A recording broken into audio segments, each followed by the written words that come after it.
Hello and welcome to Diamondcast. This week we have a very special guest on the show, lead vocalist from Lesbian Bed Death, JJ. Speaking about resilience and her experiences in the music industry, becoming a rock singer and what drives her to greatness. But brace yourselves for her incredible words of wisdom from having died and lived to tell the tale. Let's get into it.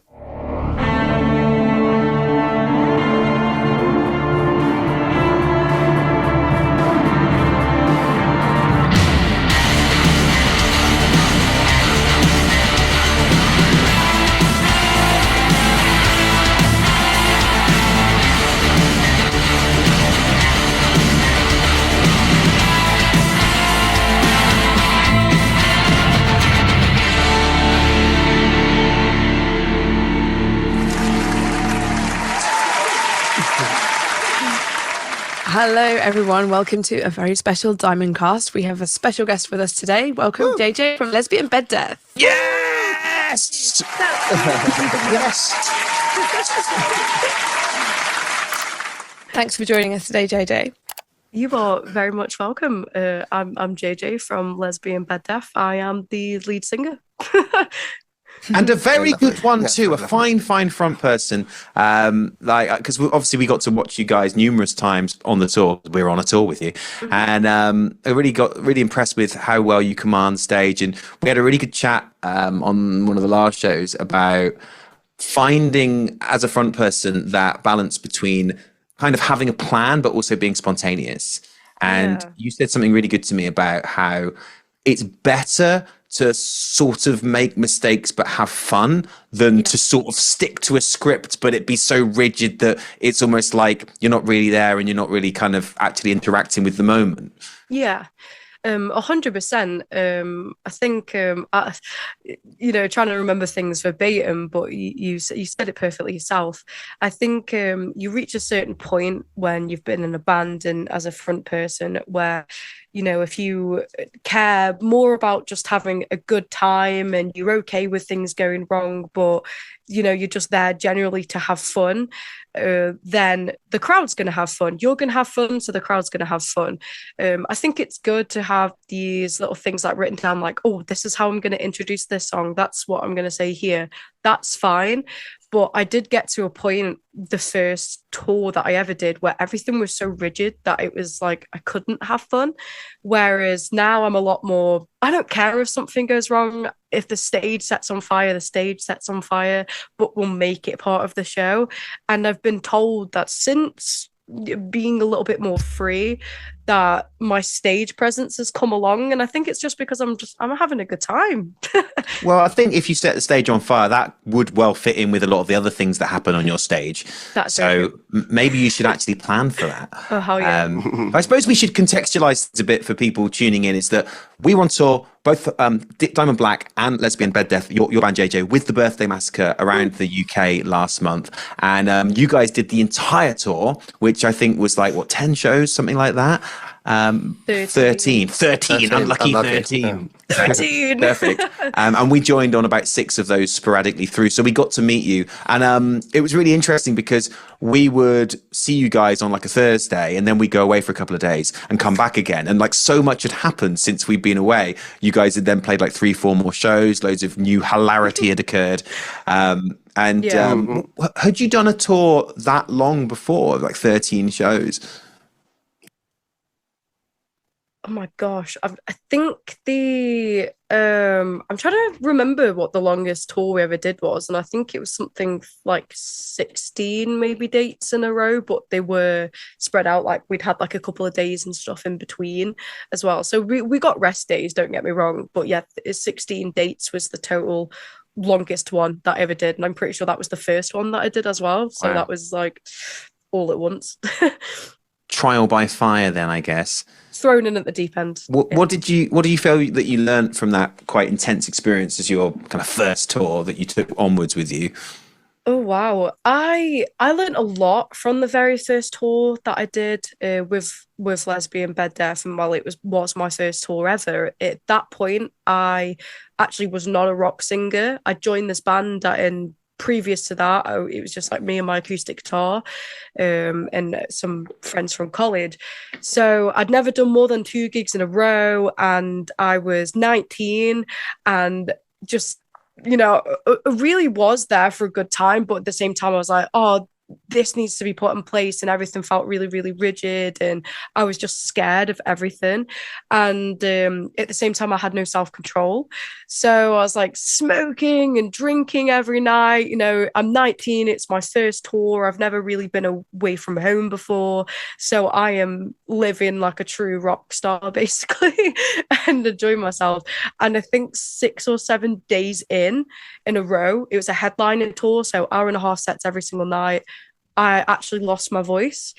I didn't preserve it at all. I didn't know what I was doing. And so the one major thing that I've learned since that very first tour is my limits, and how to take care of myself and how to preserve my voice. And obviously being on tour with you guys, you would have seen that, you know, my voice didn't go this time. That doesn't happen anymore. Yeah. That was the main thing that I learned, was my own limitations, I think. So what kind of practices did you put in place to make sure that you preserved your voice? So trying to learn how to sing was a good start, like properly. And, you know, there's not really any vocal teachers or anything, especially, well, not that I know of anyway, around Stoke-on-Trent. A lot of it was online, but a lot of it was learning different techniques and working on my vocal ability per se.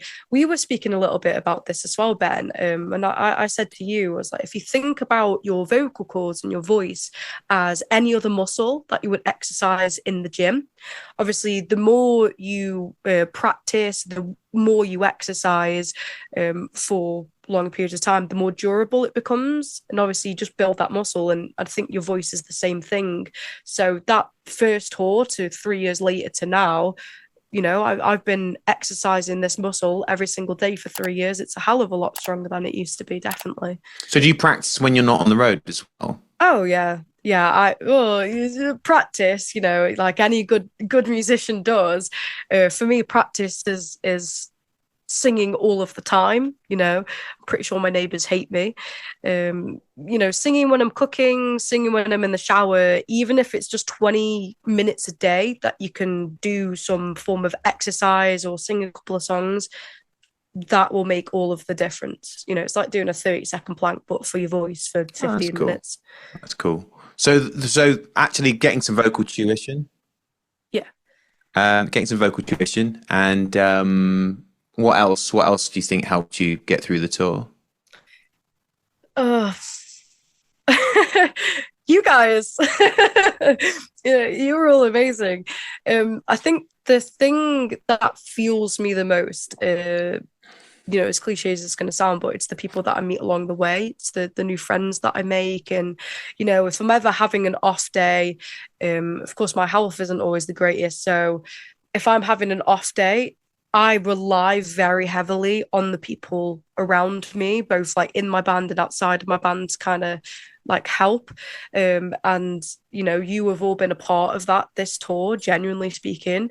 So yeah, pretty much through the help of other people. I think when you're on a tour, your bandmates and your crew and the people that you meet, you know, and venue staff and other bands, you know, you all kind of help one another out. You know, I'll help you unload this from the van, and you just become this big family.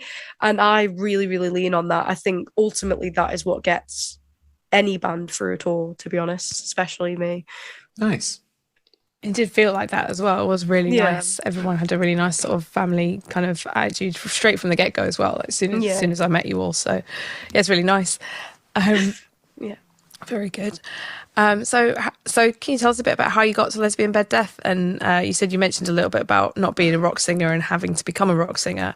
How was that? Crazy.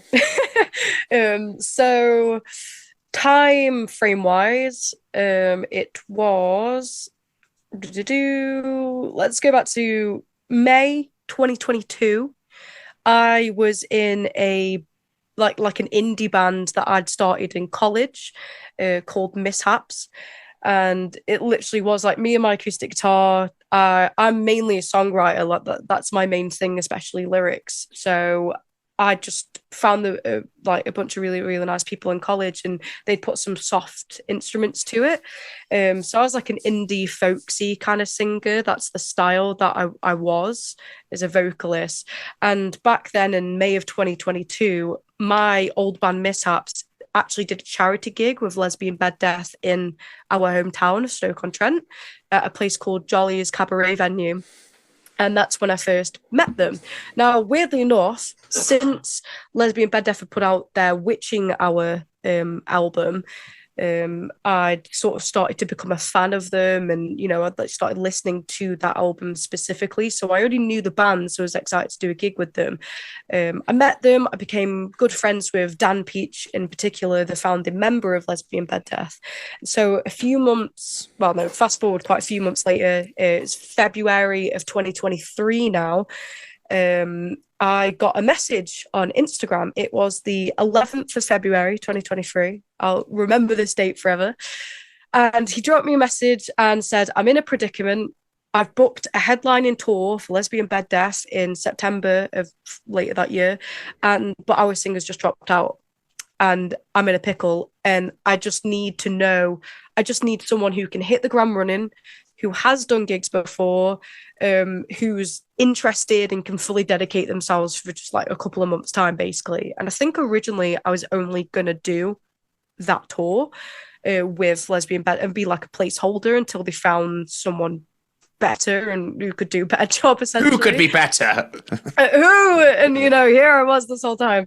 So I think that was the original plan. And I said, yeah. And weirdly enough, that was so out of character for me, but everything was just telling me yes.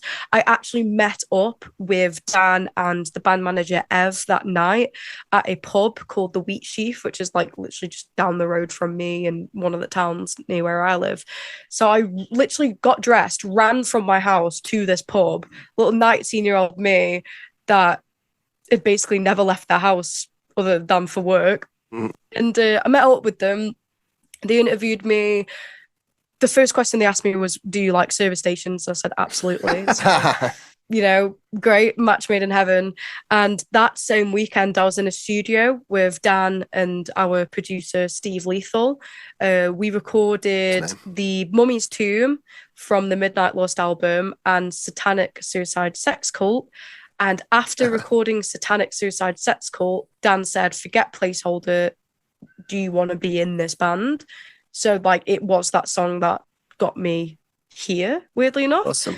And I did my first gig with them in April, the Waterloo in Blackpool. Very nice. Yeah, very cool venue. Yeah, very cool venue. Yeah. It was a punk rock festival, so you can imagine my first ever gig with them was a punk rock festival. Right. Okay. I was so scared. I was like, what? And that was it. The rest is history. That's how I sort of joined. I think that solidified it then for me. I did that gig and I was in. Nice. Satanic Suicide Service Station. Yes. That is the remix. What a great question, because that's the reality of it, isn't it? That you probably that's what you but yeah, that's so cool. That's so nice that you went in and it was as a placeholder, you say, and then in that session you convinced. Did you sort of go in thinking that I really want to do this permanently? Maybe if I do, or was that sort of your inclination, or were you just sort of going with the flow? I was very much. I remember when we met up in the pub, and I remember something very specific that Dan said to me. How good are you guys for language on the podcast? Are you like? Depends where. Like, is that fine? It depends. Yeah. I think there's some element of... It's nothing really raunchy or anything. It's he basically... Well, okay, no, I'll dumb it down. He was like... Oh, I'm bored. He was like, you're really nice. He says, your aesthetic matches. We get on really, really well. Just don't be crap. Basically. Don't be a crap singer, because obviously he couldn't really remember what I sounded like, and I told him I wasn't a rock singer, but I'd try. So by the time I got to the studio, in my head I'm thinking... they're probably going to say no. But like, if they say yeah, I'm in it and I'm ready to dedicate myself, but they're probably going to say no because I'm not a rock singer. And self-doubt is one hell of a drug. It's one of those things where not a very nice one though, not a fun one, not a fun one at all. And I was like, I'm not good enough. They're not gonna like me. I'm gonna sound too different. I've always thought I've had like a pretty weird voice, if that makes sense. Like, my voice doesn't sound like it could fit into a certain category, if that makes sense. So, and people tell me that's cool now, but back then that was, for me, I was like, they're not going to like my voice and whatever. So whereas I was very much ready to dedicate myself, I think a lot of self-doubt was forcing me to be like, they're not going to like me, they're not going to accept me. And not even a week later, they were like, will you be in the band? Nice. Well, I think one of the band's unique selling points is how strong your voice is and how clear and your pitch is incredible and you're really consistent. And it's quite rare to hear a voice of that quality in a kind of sort of scuzzy rock band environment. And yeah, it really stood out to me when we first sound checked. I was like, wow, really powerful vocal. And because a lot of sometimes with sort of rock bands, there's a lot of getting away with it. And I know myself from sort of things that I sometimes do in order to try and, okay, I don't think I can quite hit that, so I'll do it in that way. And I'm not going to do that note today. But you were so consistent all the way through. It felt like you were doing the same show every night because you have technique, because you've obviously learned over many, many years how to get the best out of your voice every night. And you've been looking after it.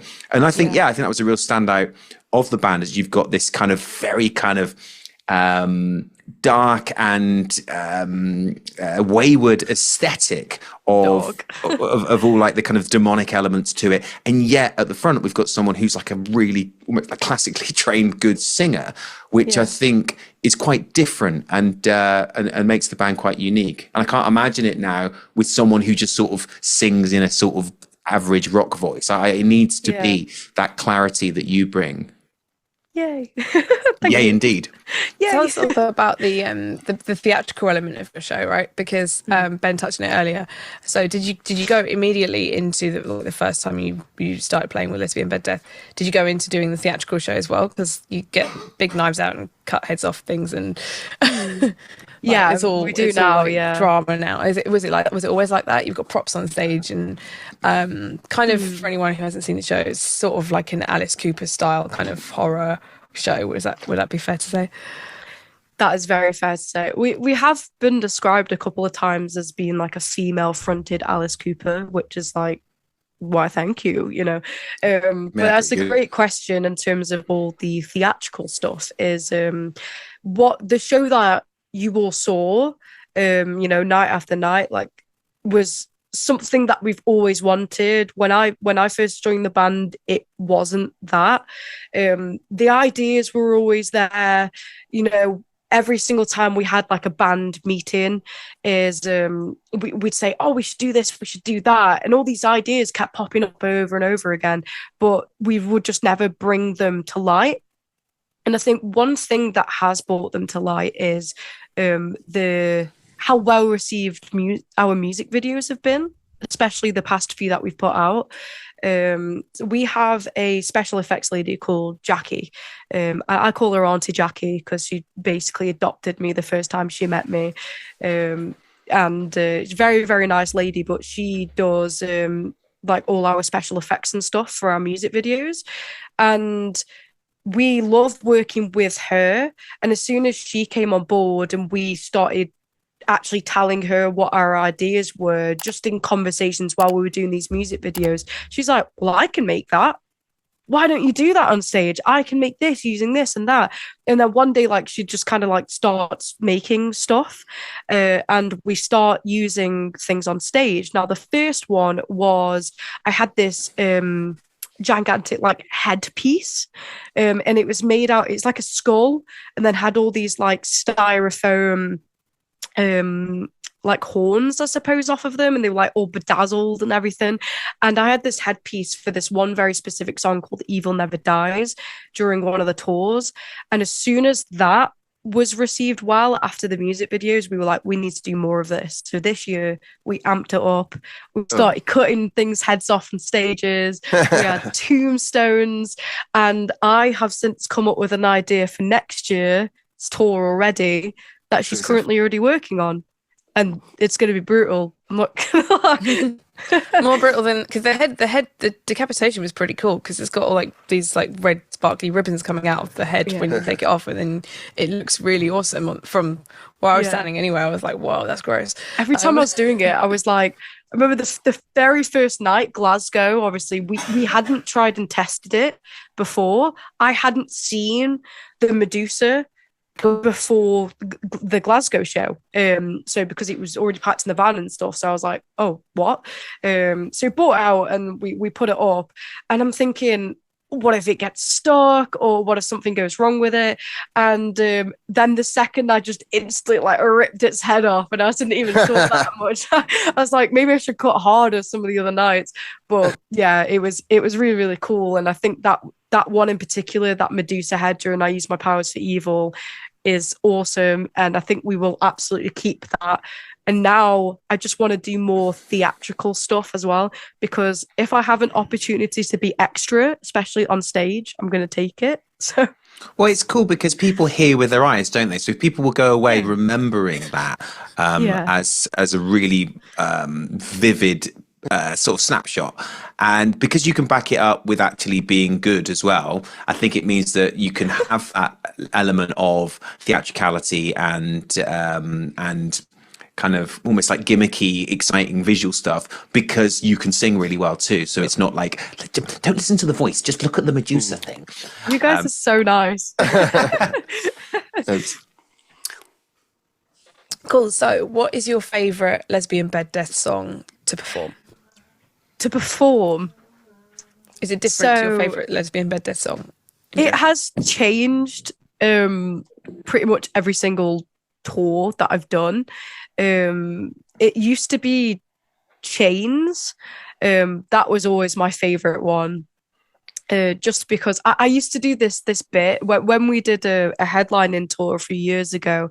I had this thing. I love speaking for a little bit before I go into some songs. I love talking to people and interacting with them. It's my favorite part. Yeah. Yeah. It's so fun though, and it feels like, I don't know, it feels like a TED talk, but in between some really cool music. It's great. Theatrical TED talk basically. And so I used to do this bit where this song reminds me of being 14 years old and being really upset with the world because my mum didn't buy me chicken nuggets from McDonald's, because it's quite an emo tune. And I used to say that before that song and the whole room used to just die of laughter. And then I remember once someone came up to me and was like, I've got a gift for you. And they met me like at the smoking area before a gig started a few weeks later, and they had 20 chicken nuggets, and they were like, that's because your mum didn't get you chicken nuggets. And I was like, that is amazing, that is great. And Chains as well. I just genuinely love the song. It reminds me of being that 14-year-old who used to disappear into the music using my headphones in my bedroom.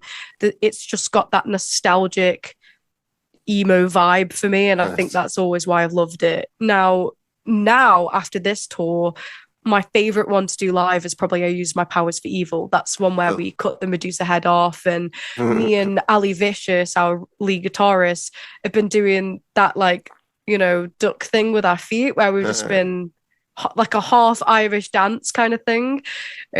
We don't know when we started doing it. I've always done it. That was always my dance. I used to get off of the stage at the end and dance in the audience, and that was like my dance. And I did that for years. And then this year, because we had the Medusa thing, I couldn't jump down. And I mean, you saw quite a few of the stages. There wasn't a lot of place to go. I've never played two like fully like sold out venues night after night. You'll get like one, oh God, I'm tacking my mic. You'll get one sold out venue, and then the next day you'll be playing to 4 people in a pub. So if it was ever required to gig, I'd jump down into the audience. But because I didn't. So I think she just did it one time and just started doing the foot thing with me, and it became this thing, and now we love it. So definitely I use my powers for evil now. Nice. Cool. Yeah, You mentioned another really good visual moment that people would take away with them. And I think that with the three of you, particularly when I was watching at the Globe, I thought the three of you with us, it was a really kind of cool tableau of the three of you, and with Amy as well, that you just have that really strong. There's something about the three of you that is congruent to each other, connected, but you're also different, which I can't really verbalize very well. But there's just you definitely have that sort of strong visual of the three of you in the middle of something which very much represents the band's aesthetic and sort of the band's ethos as well. It's called being on the spectrum. It's like all three of us in the middle are just like, I mean, we all are actually, weirdly enough, every single person in the band, to like some degree. Obviously we've all got different diagnoses, but you know, especially I would say me, Ali and Amy are riddles. So you know, and I think that's what it is. And you know, I think you are right. We feel that too. There's something unspoken there between all of us in the band, but in particular us three, that it's unspoken. It's there. It's just this connection, and it doesn't matter. We don't need to say anything. We know what we're going to do. Yeah. It's just there. Yeah. It definitely comes across just like in the camaraderie off stage between you, like in the backstage rooms and stuff, where it's like you guys were having such a laugh and everyone together is such a great energy. And yeah, just listening to all your stories and everything was really inspiring, I think, for quite a few of us. Definitely backstage, we had quite a few laughs. And quite a few tears, I would say. Sorry, it made you cry. I was literally just going to say. I loved it. It was crying of being like, you know, inspired and overwhelmed in a nice way. So never be sorry for that. But yeah, I was so with that, I mean, what would be your advice to our audience about positive mental health and having a can-do state of mind? Because you've got very, very strong inspirational words for people. Yeah. I mean, I can like talk like tell us your story. Yeah, are you sure? Like, you know. Yeah, it's really inspiring. Okay, so I never know where to start. This is like the main thing. Is like, you know, do be really like deep and serious about it. But like, you know, usually I'm like, oh yeah, by the way, I died, basically. So when I was 19, I had a full-blown cardiac arrest and flatlined for 3.5 minutes. I think like 5 minutes is like your danger territory where like parts of your brain and stuff start dying. And yeah, when they start to like maybe not attempt for much longer to like bring you back. So I was starting to cut it kind of like close. I think that experience, no matter how long you were gone for anyway, is quite terrifying. But yeah, and what had essentially happened was for about 3 or 4 months previous to that actual cardiac arrest, that was in the September. So it was September 27th of 2022. And about 3-4 months before, I just started to get really ill. And I was, you know, when people come up to you and say, oh, like, you look really tired or you look really ill, like, are you okay? Like, apparently, physically speaking, I just looked gone all of the time too. I'm pale anyway. You know, if I don't have my makeup on, people think I'm dying. But they were like, no, you look really, really ill. I'd lost loads of weight. My eating wasn't great. It felt like I couldn't eat food. No matter how much I rested, I never felt fully rested. I could sleep for, I kid you not, 36 hours straight with no disruptions, not even getting up for the bathroom. And I still would not feel like I'd had any sleep. Back then I was working a lot of overnight shifts at a McDonald's, and so cigarettes and energy drink were my diet. You know, as like an 18, 19-year-old. And it just got to the point where I'd actually started blacking out, like passing out. I'd be about an hour into my shift, I'd be running around, and I'd just hit the floor. I'd just completely black out without any warning. I wouldn't even feel it coming on back then. As time went on, I could sort of start to feel myself, I'm gonna pass out, I need to sit down. But in the initial stages, I would just hit the deck after being completely fine, not even moments before. For months and months, I kid you not, I genuinely got told and treated just like some lazy teenager.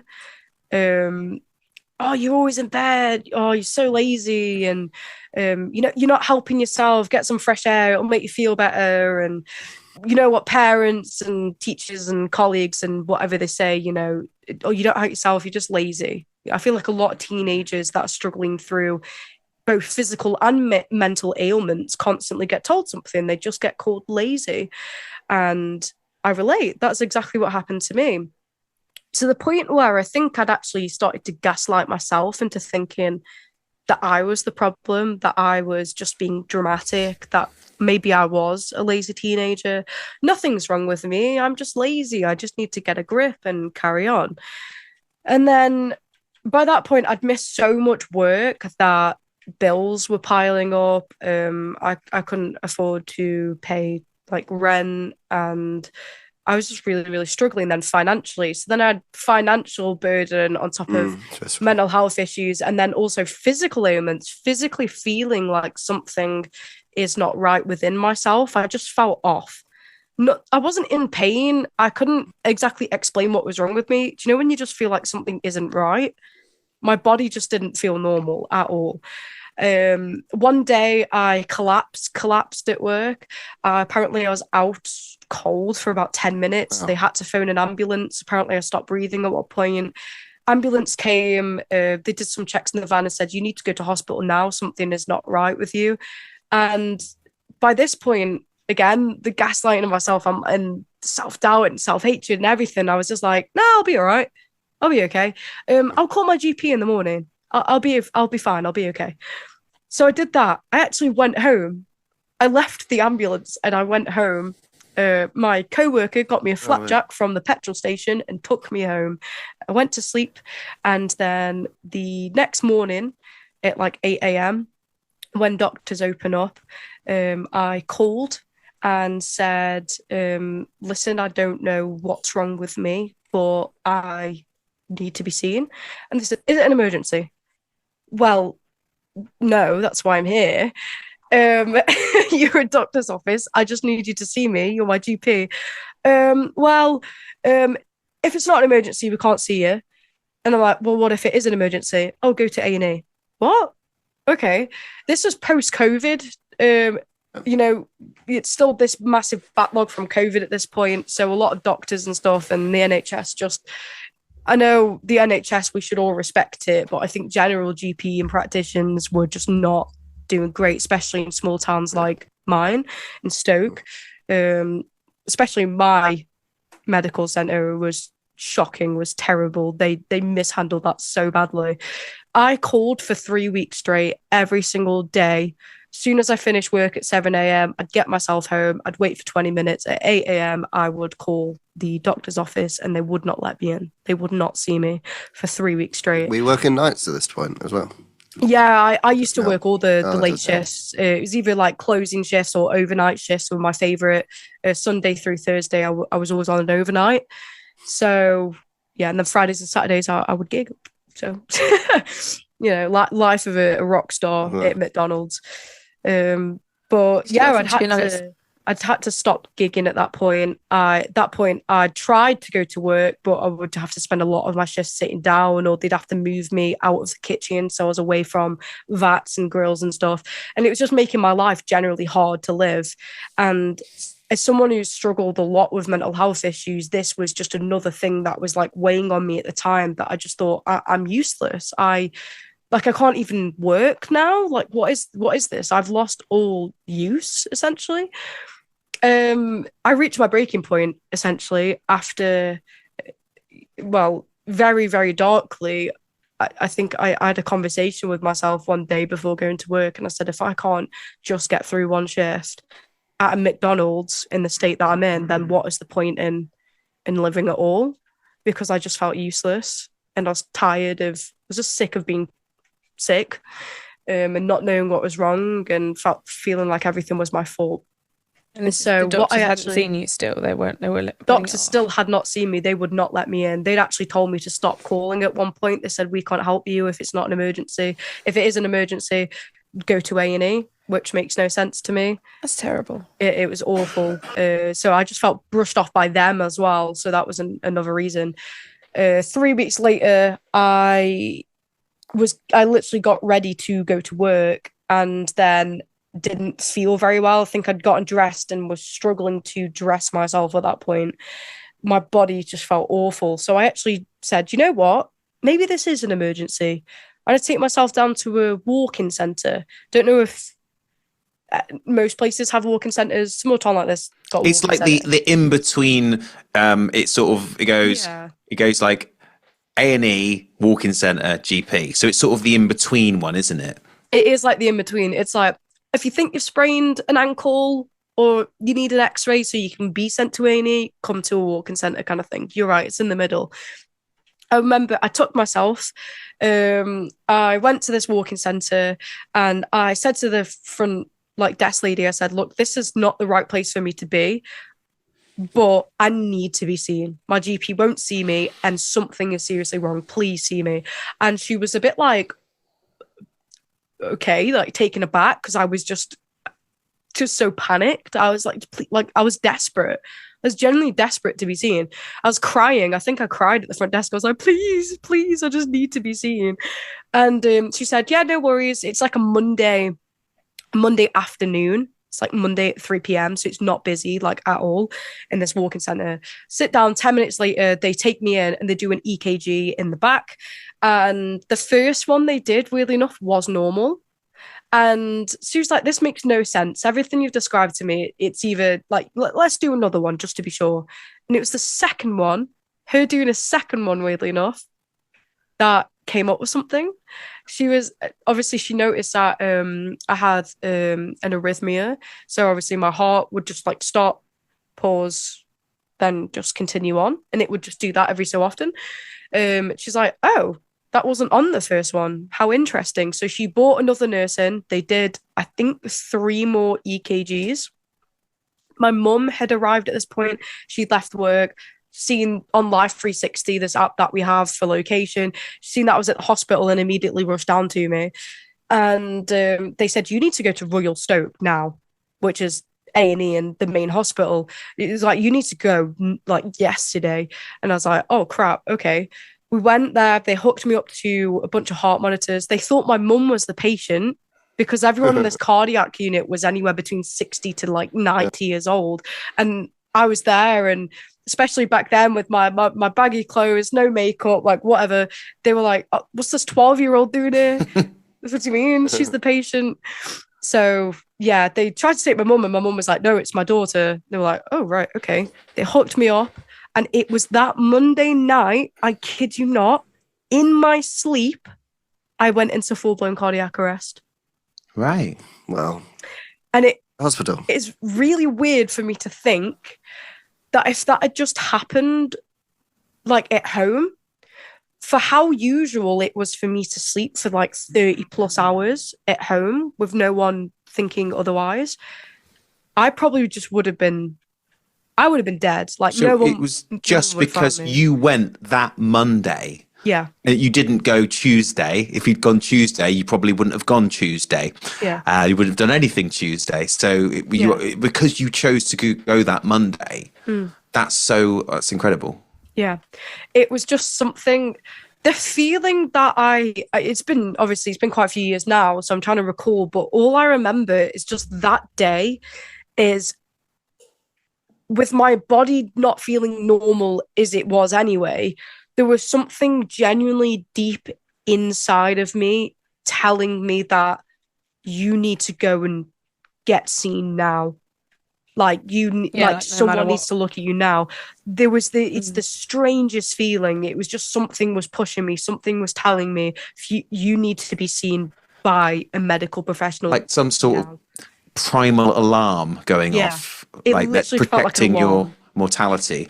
Yeah. Yeah, So So wow. there was no way you would not have got seen that day, because that would have No, I made would you have do it. gone. Yeah. There was no way you would have. So there's no alternative. That was always going to happen. Yeah. You were always going to be saved. Another scenario was that obviously, like in the many months prior to that, I could have just put my shoes on. I could have gone to work, and it either would have happened at work or after my shift in my sleep, and no one would have found me. And that's like the craziest thought to me. After the actual cardiac arrest, obviously they woke me up, they told me. The very first feeling that I felt was not fear, was not like I wasn't upset or angry or scared. I was relieved, because for months, not only had I been telling myself, but I'd been told by countless other people that there was nothing wrong with me, that I was just being dramatic, that I was just lazy.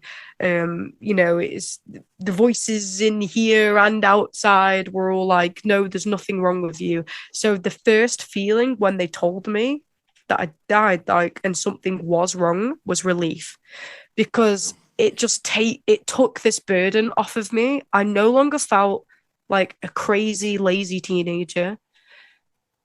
The reality was there in the corner, basically saying, look, like, your whole life has got to change now. But initially, it was, you are not crazy.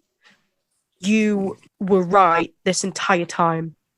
And I felt relieved because of it. I felt heard for the first time in months after this whole ordeal. So, yeah, I was genuinely relieved. And then I remember Tuesday was a lot of tests and them asking a lot of questions and stuff. Me kind of just sitting there being like, what the hell is what? And then Wednesday night, I remember there was this lady called Valerie, and she was in the bed like adjacent to mine. And she's the one that told me what had happened in the night as well, that apparently I'd crashed twice, but it was the second time I'd flatlined. She said, the crash team came out for you. Said the second they left, you crashed again, and then that was when you flatlined. I was like, oh, so I went twice. I actually didn't know that. The doctors didn't tell me. And that sort of like Wednesday night, the couple of days after, I remember just sitting there in the hospital bed and I couldn't sleep. And I think then it hit me.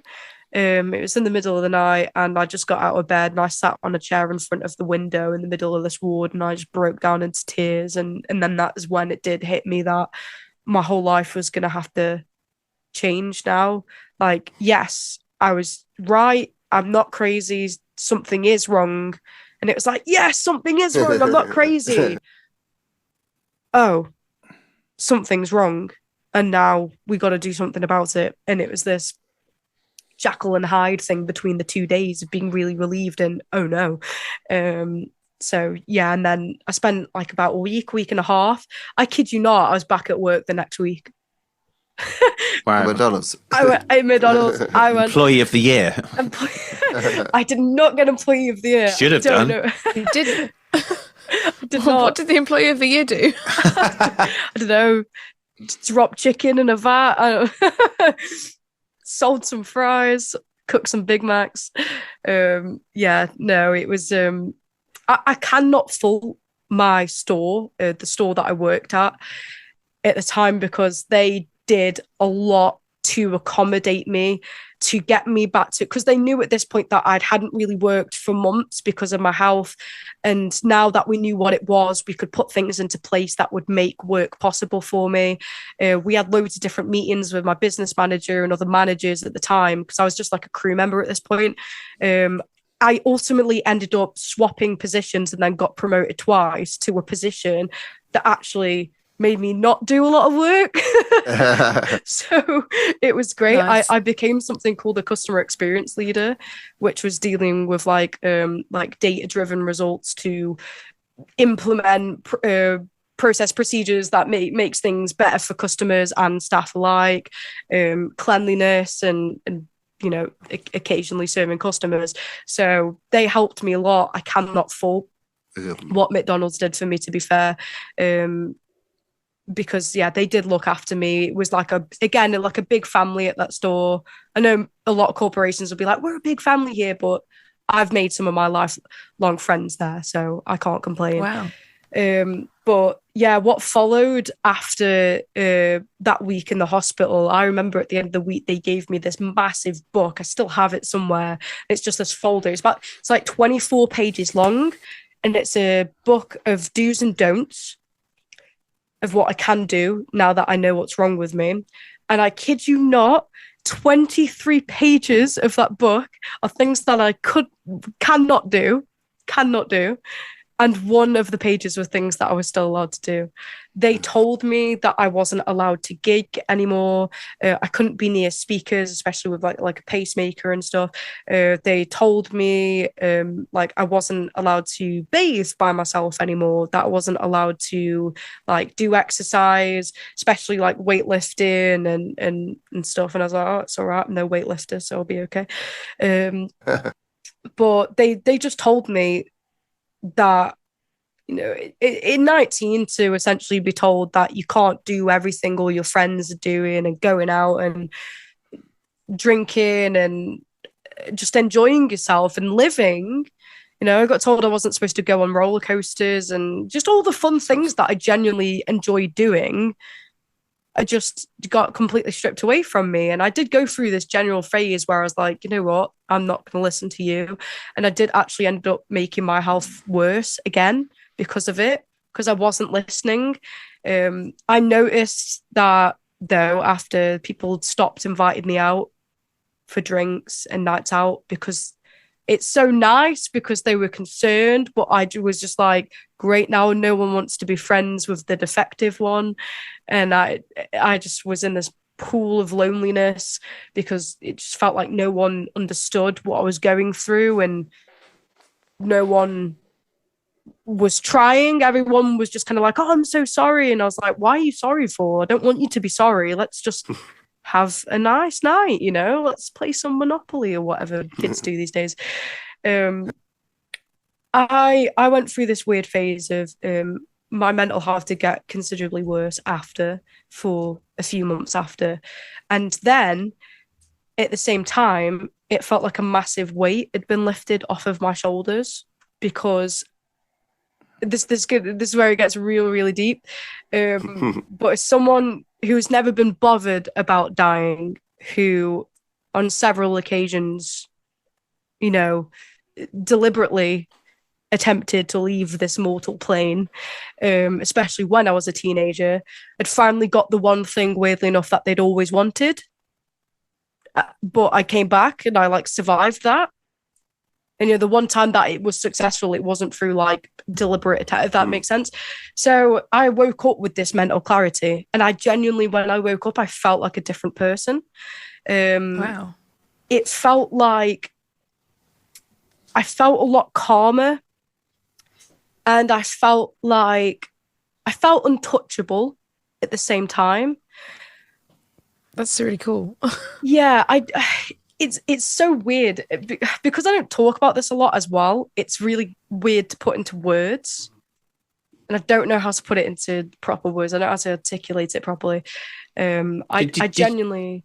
Did you feel like your sense of values and priorities had shifted because you'd had such a significant experience? It kind of put things in perspective for you about what was actually important to you. Yes, I believe so.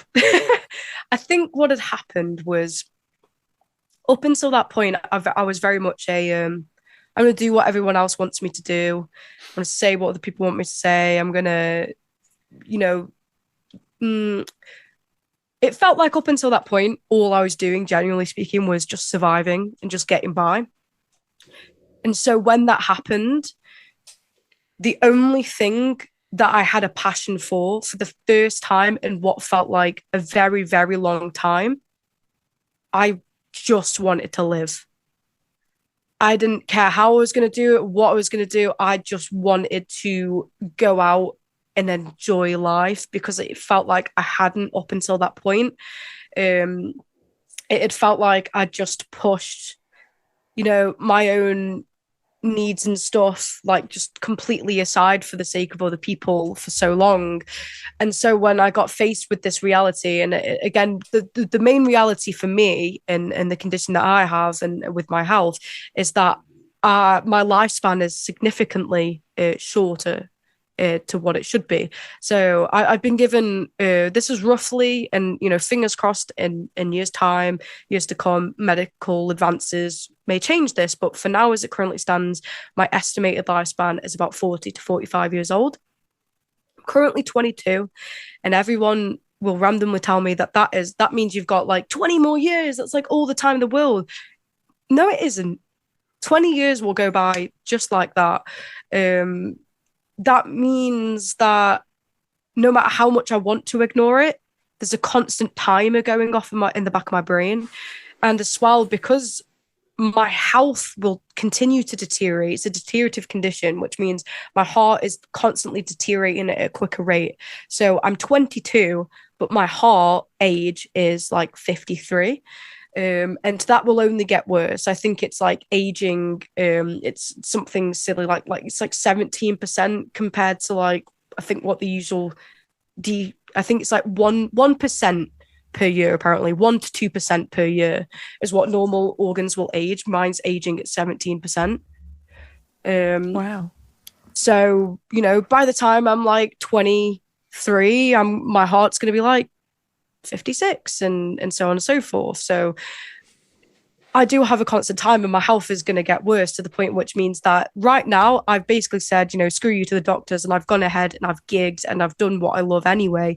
But within the next probably decade, there will come a point in time where I cannot physically do that anymore because my heart health will be that bad. It'll be like putting a 90-year-old on stage and expecting them to do a backflip, basically. So as much as, yeah, it's great, 45, to be able to live and stuff, but that does not matter to me if I cannot do the thing that I love the most, which is gigging.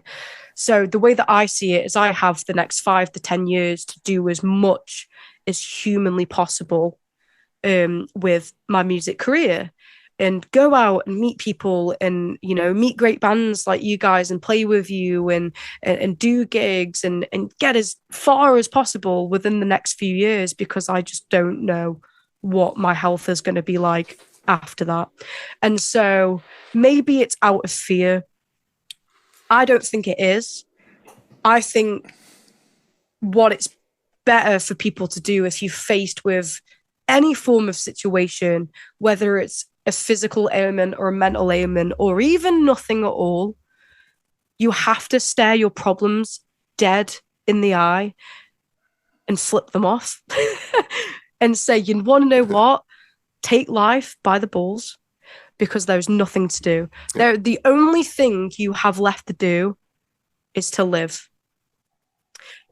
Because at the end of the day, whether it's in 5, 10 or 15 years time, you're gonna, or whenever, let's just say it's on the broader thing for everyone. At any point in your life, you can croak, you can go, okay? Would you much rather be on your deathbed with, a pocket full of mistakes and regrets, or would you rather sit there chuckling to yourself and think, oh, do you remember that time me, Adam and Ben and Natalie went drinking and we did all that fun stuff? Do you got me? You got to think, oh, do you remember that gig we did? And I don't know, Ben dropped his takeaway down him. Just anything, I don't know.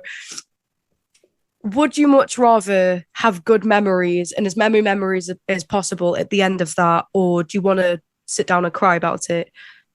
By all means, if you need to stop and you need to think and you need a break and you need to cry about it, it's absolutely okay. Get comfortable with being upset and being angry about it, because it is not a fair situation that you're in. But at the same time, do not use that to justify not living at all. I think, if you just got to live. I don't know how else to say it. I think that's the only thing that is left for me to do, is to live as much as possible with whatever time that I've got left. And I think that is genuinely the same for all of us. And another thing that has helped me massively again is other people. I lost it sounds like, it's not making people out to be the bad guy and stuff. I just think it happens naturally, and I think people become afraid just in case. They start seeing you as a really weak and fragile as well, especially if you get, if they get told by you that there's something wrong with you, essentially, especially physically. And I did stop getting invited to things, and I'm not friends with a lot of people that I used to be friends with. I lost a lot of people through just having an illness. And you may sit there and think, well, that makes no sense. That's not fair.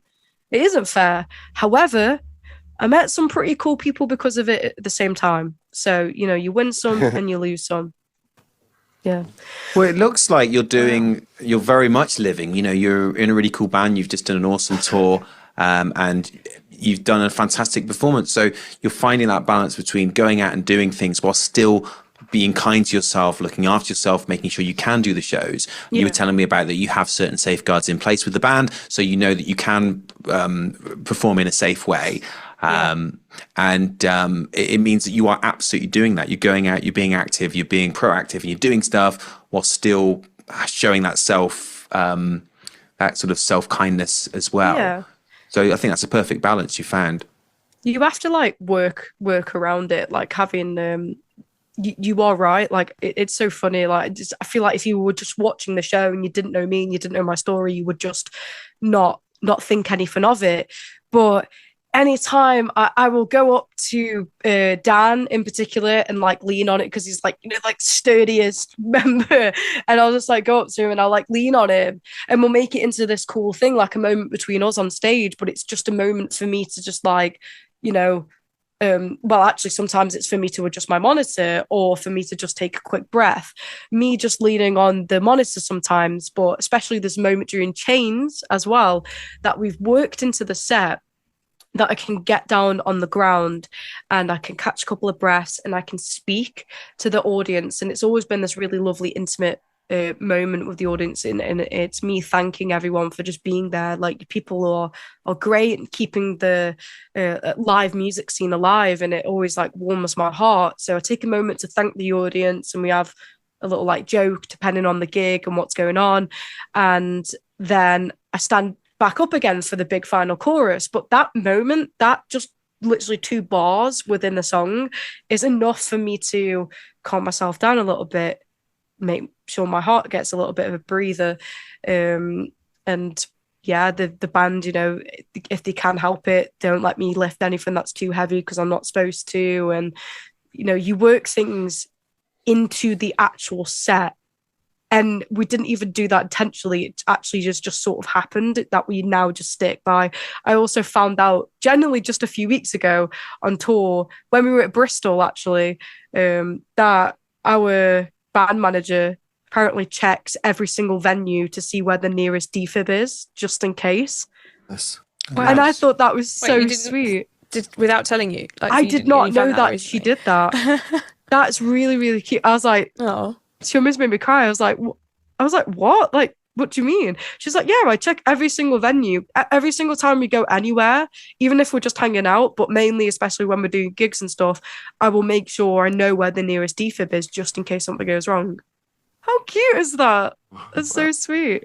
It's sweet. It is sweet, but it's also kind of necessary, I guess. If you think, it's good that she does. Yeah, that. It's very sweet. It's very sweet. It's nice to be worried about, isn't it? But I'm like, yeah, I'm like, oh, yeah. Thank you. Oh wow. Well, I mean, thank you for sharing. Thank you very much. It's really inspiring. Very personal story with very inspiring. Thanks for listening. I know it's not the shortest story in the world, but I mean, it's really the pace, the way you told it, and everything, kind of, gets across exactly the importance of it and how it. I mean, I was going like this when you said about. Just having to, and the way that you just gone off and changed your life and and had this moment of clarity and everything else. It's incredible. It's My an doctor incredible still story. yells at me. He still doesn't think it's okay that I'm in a band. But Doctor's never not going to yell at you. yeah, that is very true. Like every time I see him, he's like, "So what have you been up to?" And I'm a really bad liar. Like, so he just knows. Like, and he'll just be like, "How many gigs have you done?" And I'm like, 13. So, Wow. Cool. Thank you so much. And yeah, if anyone's got any, I'm sure people in the chat can comment and stuff on that. I was talking in some questions. Yeah, I got a couple of quick fire questions for you. yeah. Bosh.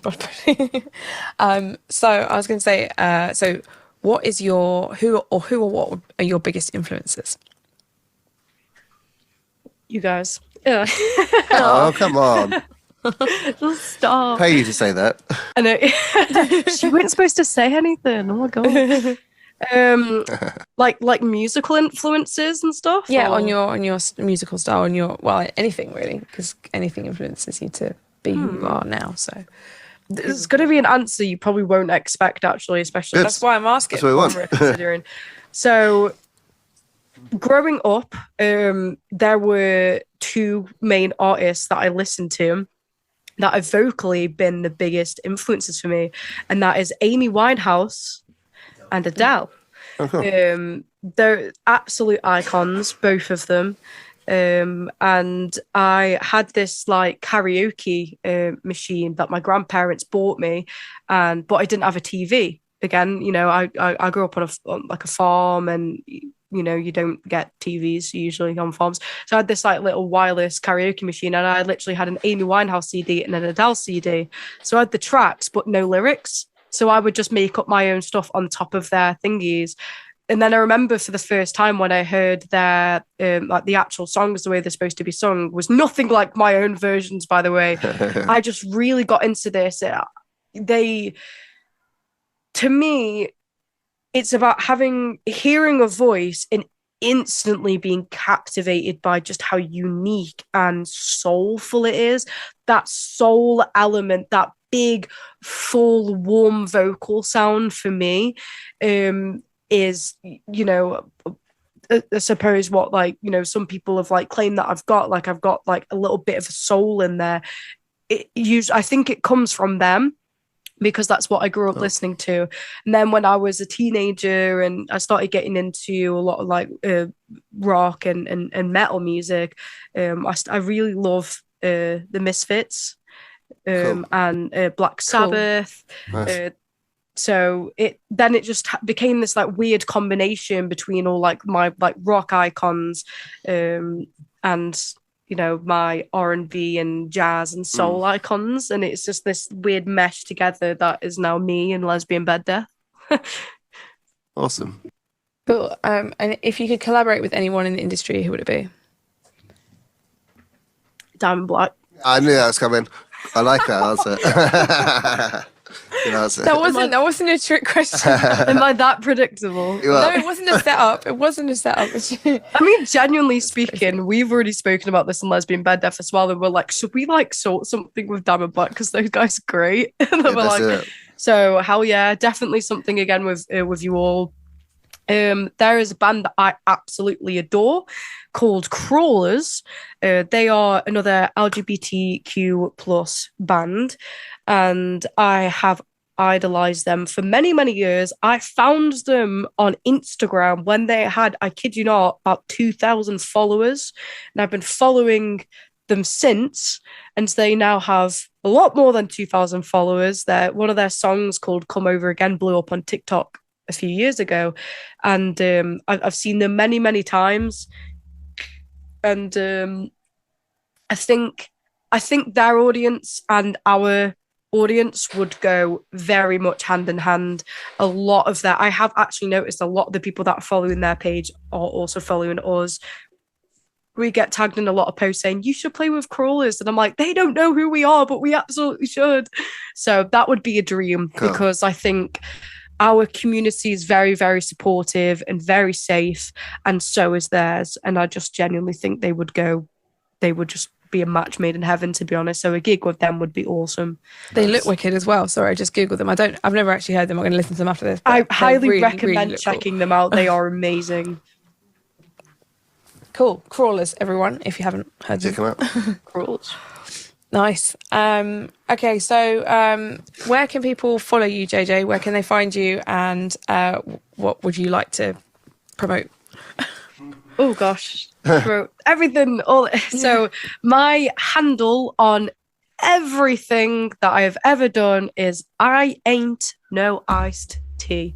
So yes, everyone always reads it and they're like, "What does that actually say?" Someone that I raided in Twitch once was like, "I ain't Tony. What?" I thought, why is someone called Ian following me? Ian. Oh my god. When I met you, we were like Tony. swapping. I was like, you were like, I followed you, and I was looking. I was like, no, I can't see you, but I can see someone called Ian. Ian. Yeah. Where's that name come Ian from? is me. Where's Yeah, I where's- ain't no where's it sex from? thing? Where does the name come from? Factual, but A very strange, like 14-year-old me. I was like 14, 15, and me and like my Discord friends back in high school, we would just sit and have loads of like conversations about random stuff. And I think we were on about drinks, just beverages. And someone says, "Oh, like JJ, have you ever tried iced tea?" And back then I was really, really fussy. I still am, but I was a lot worse back then. And you know when you just look at a picture of something and instantly assume you don't like it? I googled iced tea and instantly was like, I ain't no iced tea. do you like know iced tea now? Have you tried it? Yeah, I have, and I'm obsessed with it. I absolutely love it. I tried it for the first time this year when I moved to my new job. I work in web design now, which is awesome. And cool. my manager found it outrageous that I'd actually never tried iced tea before. So he just went out to the shop and came back with some iced tea, got me to try it, and my life has changed for the better since. What type of iced tea was it? Peach. Yeah, it's the best one, isn't it? Peach iced tea, of course. Have you ever made your own? How? No, I haven't. But I feel like I need like to. maybe I That have to would use be a some good tips. stream. I'll message Yeah, you. stream it. Yeah, please do. If you've got like a recipe or something, then yeah. 'Cause I think It's really good in the summertime. But I ain't no iced tea, and it just sort of stuck with me. They all were like laughing because I genuinely was supposed to say, do you know when you like words just don't word? I was supposed to say, "Oh, I don't like that," and I just went, "I ain't no iced tea." It made no sense, but they all started laughing, and I just sat back and I was like, "Oh, I ain't no iced tea." It became like a little catchphrase for ages, and then I'd come off of social media for quite a while in high school because of like bullying reasons, and then when I was about 15, I was like, "Oh, I'm grown up now. Like I'll be all right. I'll just block them. It's fine, whatever." And I started my Instagram was the first thing that I got back, and I ain't no handle. Oh, I don't want anything boring. I ain't no iced tea, and it stuck. And so, do you know my Instagram bio handle? If you've ever seen that, that I also wrote that the same day, and it says, "I sexually identify a microwave meal. I'm ready in 3 minutes, and I look nothing like my pictures." Oh no. So, Great. and it stayed the same all these years because like I haven't come up with anything more creative. since. I thought it was really good. Like when I followed you on Instagram, I immediately said to Made you that as soon up. as I saw you, That's that's a funny. really great Tony bio. identifies as like Ian Tony identifies as a microwave meal. Cool. So every platform. So what's that? Instagram. What platforms are you on? Instagram. I've instantly forgotten every social media ever. You do Twitch Instagram, streaming. You think Twitch, right? yeah, is the main one. TikTok is the same, and like Steam and stuff for like gaming because I'm a gamer. So What do you yeah. game? What do you do? on Twitch? horror RPGs, survival games, Fall in love with the door. farming simulator. When the Farming simulator. Did you Farming say you grew up on a simulator. farm? So you do farming simulator now? Yeah. You I can't think there was escape. someone Nostalgia. clipped it once because it was me saying, and I was having a right rage on when I was playing that game because the mechanics were so weird. It definitely needed a controller. It was awful on a keyboard. And I was like, oh, like I've driven a tractor in real life, but I can't do one using a It's like Guitar Hero, right? Yeah, I'm like that with Guitar Hero. I can't play Guitar Hero. Yeah. Except I'm just as bad on an actual guitar and Guitar Hero, to be honest. So Nice. I would actually love to watch your Twitch stream of Farm Simulator just to hear you complaining about how it's not like real life. I was like, this isn't accurate to what it's like being on an actual farm. So, but yeah, cool, if you want to, I stream every Monday on Twitch from 7 p.m. to 10 p.m. Each stream like varies. Oh my God, I'm moving my whole house. Each stream varies. We do gaming streams, but then also like just Q&As and chatting, challenges. I have a Discord server. I think it's got, I don't know how it's got this many people in it. It's got like 50 people in it, and we all just have game nights. So that's Nice. also a night that we do, which is very awesome. But yeah, if you want to find me on anything, it isn't Ian. It's I Ain't No Ice Cream. I'll put all the links in the description for this video. Yeah. When they go out. Thank you. Cool. Last question of the week for everybody. What are you listening to this week? What's your anthem of the week? Oh, is there anyone? Dude. Come on. I'm not setting you off joking. every question. I'm actually, except this, I'm genuinely not lying. I have been blasting that. We were blasting it in the tour van. We were making parodies of it because it's just so unbelievable. Oh, yeah? catchy. Oh, well, We maybe were we should like- film that. Wait, what parodies? So we were, do you know when you trying to set up your merch and you're like Yeah. in some like dark, dingy little corner and you just can't see anything? You're trying to Yep. search for t-shirts, and we were like, "Is there any lights? Any-" Yeah. Yeah. Great. I love it though. It's absolute tune. So that is actually what I've been listening to most of this past week. So Nice. you got a new fan. Oh, thanks. Adam? I've been listening to Mechanical Animals by Marilyn Manson. My favourite album of all time. Just You thought don't I'd dip listen back to your in. own music? No, What? well, I've heard of that loads. I've been on tour, so I dip Oh, back that's into very true. my favourite for a while. So that's my recommendation. Cool. Ben, what have you been listening to this week? I've been listening to a song called "The Downtown Lights" by the Blue Nile from 1989. It's described as sophistopop, right? And it's sort of somewhere Sophistopop. so it's somewhere Friends, between like friends, I know. 80s electro pop, but it's also it's very, very dark. And I where I live, I Do you find get that your it's just little pipe out while you listen to it? the pipe that I fashioned out of a Sharpie, some white tack, and Sophistopop. You're a What is sophistopop. that? that's my little That's great. Absolutely. So yeah, I pensively walk around my area in the nighttime because it's such a great nighttime album. And like not November rain, but like rainy November, walking around listening to this album. It's so atmospheric, and I find it's a really good way to sort of chill in the evenings with my pipe, listening to the Blue Nile. So yes, very, very. That's what I've been listening to. Cool. Perfect. Wonderful. Well, thank What are you. you, Thank you Nat? so much. Oh, yeah, me. what's that been? I've been listening to Ice Nine Kills, and I know I'm late to the party, but I really like them. Yeah, Cool. no. You're never too late for that party. That party never ends. So Yeah, it's wicked. Wicked. I might go see him now. do it. But yeah, cool. Thank you so much, JJ, for joining Thank you us very much. on the podcast and You are welcome. sharing your story with us and I everything. do have a And- question for you though. Okay, let's go for before it. you Oh, yeah, go. we did last night. Go ahead. I've got questions for you now. Oh, yeah, It's all shit. your turn. Oh, switcheroo, the old switcheroo. I would very much like to do a similar thing, probably in a couple of weeks' time on a Monday evening, even if it's for like 10-15 minutes. You guys want to like pop in, but if you want to come say hi on my Twitch stream Oh, yeah. and see what things are like there and answer any questions, I'm sure my chat will have 1,000 questions That'd be wicked. for you all. Probably are you all lesbians? So yeah, if you're happy to do the Yeah, same thing, let's do that.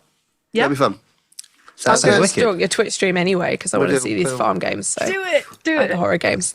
Wait, do I have to play a game? Yeah. Can I play Fall in Love with Everything or whatever you were telling me about? Romance anything. Oh, date everything. Date everything, that's it. No, That sounds like Dorian. Wait. Dave, you've got to tell the audience what Date Everything is. Oh, it sounds like the best game ever. I haven't played it, but you have to go around and just chat up any inanimate object in the house. Everything's such a great game, but it just like you just don't get it fully until you It sounds actually stupid if play you it. haven't played it. Okay. But Well, I will be doing a stream of that at some point. Okay, I'll give maybe you a that's the shout time. so you can watch it. Okay, cool. Yeah. Right, well, thank you very much. Wait, hang on. I was going to say I wasn't in this in the conversation about Date Everything, but Adam told me about it in the I'll pub tell you later, about and then it. we I'll were tell trying you to about work out like what would be a good name for a door that you fancy. It was like a really, Dorian, sexy obviously. door. So we came up. Well, no. What did we say it was going to be? I remember Dorian. Dorian, what was it? Dorian Lock something, or Dorian Lockhart or something like that. Dorian Lockhart. Because it's like a Lothario door, right? Anyway, we started naming all bits of furniture. We were like, what would this be? What would this be? And what personality would they have? And then it got really out of hand, and we made a whole house in our business. Right. But we'll tell you about it on your stream. Amazing. Thank you very much for joining Thanks us. so much for joining us. Thank you, everyone that's watching. We'll see you guys next Thank you very time. much for having me. Thanks, guys. Bye. Bye. See you later. Thank you for watching that episode of Diamond Cast. If you want to see more like this, where we interview people and we talk to them about their experiences, please leave a comment. Tell us who you'd like us to get on. Thank you very much to JJ for being on the show, and we'll see you again next week.